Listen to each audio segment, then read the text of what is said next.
When you earn a spread in the Tampa Bay Magazine, that means you've made it. I mean, you are really someone special. That is right. And we're about to find out what is so special about artist Scott Menaul. He joins us now along with our favorite Margaret Ward Burnside from Tampa Bay Magazine. Thanks for being with us today. Oh, this is great. We're thrilled to be here.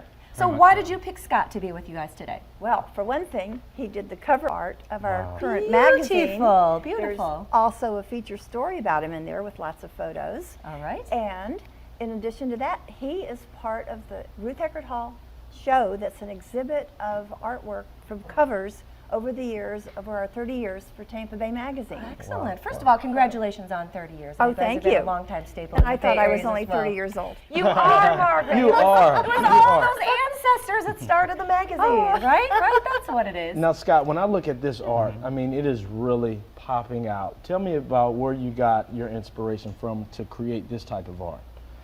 Well, I wanted to do something different. You know, we've all seen landscapes and still lifes, and I wanted to do something really different. And I actually have a background in electrical and computer engineering. I was an advertising photographer in Boston for 20 years. And I did graphic design. I brought all those skill sets together in my current artwork. So I created digitally on the computer, and then I print on the canvas. And most of them are limited editions, but this one in particular is a one-of-a-kind because I've done painting on the canvas before I printed on it and painting over top of it to give it some texture. Right. So it's you actually paint it, print it, and then paint over it.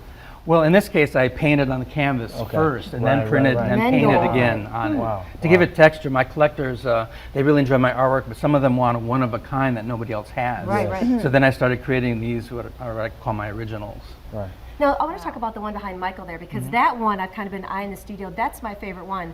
Where did your inspiration, where did your engineering mind come from for this one? Well, I like geometric figures. They've always been a fascination for me. And this is actually the second generation of a piece I started with called Aqua Rings, where I've got two rings together. And in that piece, there was a glow in the center, which I consider it to be like two people coming together in a relationship, and then there's a glow between them. Yes. And then I had that hanging in a gallery, and the gallery owner said, oh, you should do some black and white spots of color. So then I came up with this version of it. And that's one of the great things of being a digital artist is you can do variations and carry that theme forward. So in this piece, the glow didn't work out so well, so that I did the spots of color. And this has become one of my most popular pieces.